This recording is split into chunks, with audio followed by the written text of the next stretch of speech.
ചില കുട്ടികൾ extra curricular ആക്ടിവിറ്റീസിൽ വളരെ മുൻപന്തിയിലായിരിക്കാം, പക്ഷെ അവർ പഠനത്തിൽ പിന്നോട്ടായിരിക്കും. എന്തായിരിക്കാം അതിൻ്റെ റീസൺ? ശരിക്കും പഠന പിന്നോക്കാവസ്ഥയ്ക്ക് പല കാരണങ്ങളുണ്ട്. ഇപ്പം നമ്മളൊരു ക്ലാസ് എടുത്ത് നോക്കിക്കഴിഞ്ഞാൽ ഇപ്പം മറ്റ് കുട്ടികളാണെങ്കിലും ടീച്ചേഴ്സാണെങ്കിലും മാതാപിതാക്കളാണെങ്കിലും ഇവൻ മണ്ടനോ അല്ലെങ്കിൽ അലസനോ എന്നുള്ള പല ലേബലിങ്ങിൽ അറിയപ്പെടുന്ന കുട്ടികളുണ്ട് ഒരു ക്ലാസ് എടുത്തു കഴിഞ്ഞാൽ. പക്ഷേ ആ പഠന പിന്നോക്കാവസ്ഥയ്ക്ക് പല റീസൺസ് ഉണ്ട്. അത് നമ്മൾ അറിഞ്ഞിരിക്കേണ്ടത് വളരെ അത്യാവശ്യമാണ്. ചില കുട്ടികൾക്ക് ശരാശരിയിലും താഴെ ബുദ്ധി ശക്തിയുള്ള കുട്ടികളാണെങ്കിൽ അവർ പഠനത്തിൽ പിന്നോക്കം നിൽക്കാം. പിന്നെ പുരുപുരുപ്പും ശ്രദ്ധക്കുറവുള്ള കുട്ടികളും പഠനത്തിൽ പിന്നോക്കം നിൽക്കാം. പിന്നെ ശാരീരികമായിട്ട് എന്തെങ്കിലും വൈകല്യങ്ങളുള്ള കുട്ടികൾ അതിനനുബന്ധമായിട്ടുള്ള പ്രശ്നങ്ങൾ ഉണ്ടാകുമ്പോൾ അവർക്കും നല്ല രീതിയിൽ തന്നെ അവരുടെ പഠനം മികച്ചതായിട്ട് കൊണ്ടുവരാനായിട്ട് സാധിക്കില്ല.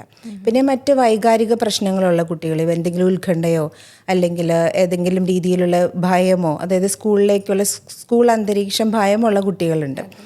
പിന്നെ എന്തെങ്കിലും വേറെ രീതിയിലുള്ള വിഷാദങ്ങൾ എന്തെങ്കിലും ഉണ്ടെങ്കിൽ അത്തരം പ്രശ്നങ്ങളുള്ള കുട്ടികളൊക്കെ ആണെങ്കിലും അവർ പഠനത്തിൽ പിന്നോക്കം നിൽക്കാം. പിന്നെ കുടുംബാന്തരീക്ഷവും സ്കൂൾ അന്തരീക്ഷവും ഒന്നും കുട്ടിക്ക് അനുകൂലമല്ലെങ്കിൽ അതിൽ നിന്ന് കുട്ടികൾ എന്തെങ്കിലും ചാലഞ്ചസോ അല്ലെങ്കിൽ എന്തെങ്കിലും പ്രശ്നങ്ങൾ നേരിടുന്നുണ്ടെങ്കിൽ തീർച്ചയായിട്ടും അങ്ങനെയുള്ള കുട്ടികളും പഠനത്തിൽ പിന്നോക്കം നിൽക്കാം. പിന്നെ നമ്മൾ ഇപ്പം ചോദിച്ച ക്വസ്റ്റ്യനിലേക്ക് വരുമ്പോൾ ചില കുട്ടികളുണ്ട് ബാക്കി എല്ലാ കാര്യത്തിലും ഭയങ്കര മിടുക്കരായിരിക്കും. ഇപ്പം മാതാപിതാക്കൾ നമ്മുടെ അടുത്ത് വരുമ്പോൾ അവർ ചോദിക്കുന്ന ഒരു ക്വസ്റ്റ്യനാണ്, നന്നായി കാര്യങ്ങളെല്ലാം നന്നായി ചെയ്യും, മറ്റു കാര്യങ്ങളിലൊക്കെ അവൻ ഭയങ്കര മികച്ചതാണ്, പക്ഷെ പഠനത്തിലേക്ക് വരുമ്പോൾ മാത്രം ഈ മികവ് അവന് കാണിക്കാൻ കഴിയുന്നില്ല. അപ്പം അത് അവരുടെ അലസത കൊണ്ടല്ലേ, അല്ലെങ്കിൽ രണ്ടടിയുടെ കുറവല്ലേ എന്നൊക്കെ മാതാപിതാക്കൾ നമ്മളോട് ചോദിക്കാറുണ്ട്. പക്ഷേ അതിൽ നിന്ന് നമുക്ക് കറക്റ്റായിട്ട് മനസ്സിലാക്കാൻ പറ്റും, ബാക്കിയുള്ള കാര്യങ്ങളെല്ലാം നല്ല രീതിയിൽ ചെയ്തു പോകുന്നു, പഠിക്കുന്ന കാര്യത്തിൽ വരുമ്പോൾ മാത്രമാണ് ഈ കുട്ടികൾക്ക് ഇങ്ങനത്തെ പ്രശ്നങ്ങൾ വരുന്നത്. അപ്പോൾ സാധാരണയോ അതിൽ കൂടുതലോ ബുദ്ധിശക്തിയുള്ള കുട്ടികളാണ് പഠനവൈകല്യമുള്ള കുട്ടികൾ. അവർക്ക് മറ്റ് കാര്യങ്ങളെല്ലാം അനുകൂലമായിട്ടും കൂടിയും ശരിയായ രീതിയിൽ വായിക്കാനോ എഴുതാനോ കണക്ക് കൂട്ടുന്നതിലൊക്കെ പ്രശ്നങ്ങളുള്ളതാണ്.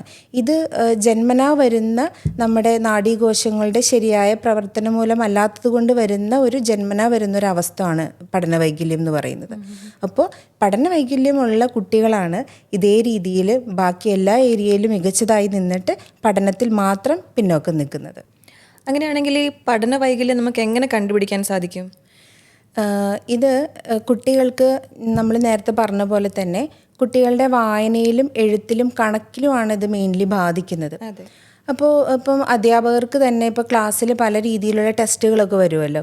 അങ്ങനെ വരുന്ന സാഹചര്യത്തിൽ ഒരു താരതമ്യപ്പെടുത്തൽ എന്തായാലും അവിടെ സംഭവിക്കും.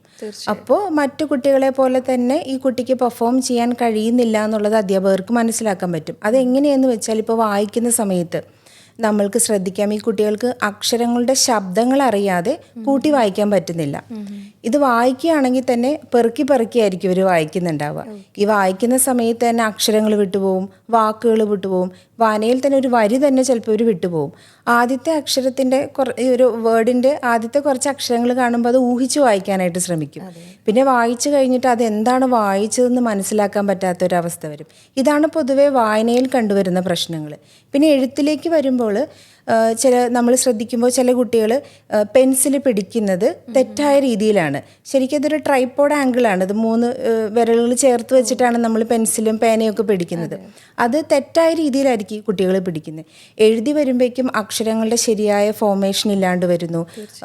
അക്ഷരങ്ങൾ എഴുതുമ്പോൾ അല്ലെങ്കിൽ വാക്കുകൾ എഴുതുമ്പോൾ തല തിരിഞ്ഞു പോകുന്നു. എഴുതി വരുമ്പോൾ വാക്കുകളുടെ ഇടയിലുള്ള അകലം പാലിക്കാൻ പറ്റാതെ അടുപ്പിച്ച് എഴുതി വരുന്നു. എഴുതി വരുന്ന സമയത്ത് ഇതുപോലെ വരികൾ വിട്ടുപോകുന്നു. റിപ്പീറ്റഡ് ആയിട്ട് സ്പെല്ലിംഗ് മിസ്റ്റേക്കുകൾ വരുന്നു, ഗ്രാമാറ്റിക്കൽ മിസ്റ്റേക്കുകൾ വരുന്നു.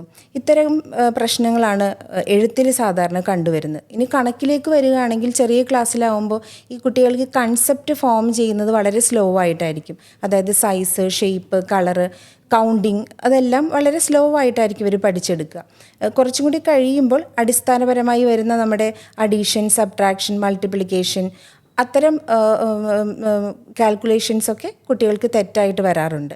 പിന്നെ ഇവരുടെ ഡയറക്ഷൻ നമ്മളെപ്പോഴും ചെയ്യുമ്പം റൈറ്റ് ടു ലെഫ്റ്റ് ആണ് നമ്മൾ അഡീഷനും സബ്ട്രാക്ഷനും ഒക്കെ ചെയ്തു വരുന്നത്. അപ്പോൾ കുട്ടികൾ ഈ ഡയറക്ഷൻ തെറ്റി ലെഫ്റ്റ് ടു റൈറ്റിലേക്ക് ചെയ്യും. ആ പ്ലേസ് വാല്യൂ മനസ്സിലാക്കാതെ ആൻസറുകൾ എഴുതും. ഇതൊക്കെയാണ് കണക്കിൽ കണ്ടുവരുന്ന പ്രശ്നങ്ങൾ. അപ്പോൾ ഇങ്ങനെ കണ്ടു കഴിഞ്ഞാൽ പിന്നെ നമുക്ക് നെക്സ്റ്റ് സ്റ്റെപ്പ് എന്ന് പറയുന്നത് ഇതിനെ ഈ കുട്ടീനെ പറ്റിയുള്ള ഡീറ്റെയിൽ ആയിട്ടുള്ള ഇൻഫർമേഷൻ ക്ലാസ് ടീച്ചർ മറ്റ് അധ്യാപകരിൽ നിന്നും കളക്ട് ചെയ്യുകയും അതിൻ്റെ കൂടെ തന്നെ മാതാപിതാക്കളിൽ നിന്നും കളക്ട് ചെയ്തുകൊണ്ട് ഇപ്പോൾ സ്കൂളിൽ തന്നെ പല സ്കൂളുകളിലും സ്പെഷ്യൽ എഡ്യൂക്കേറ്റേഴ്സ് ഉണ്ട്, കൗൺസിലേഴ്സ് ഉണ്ട്.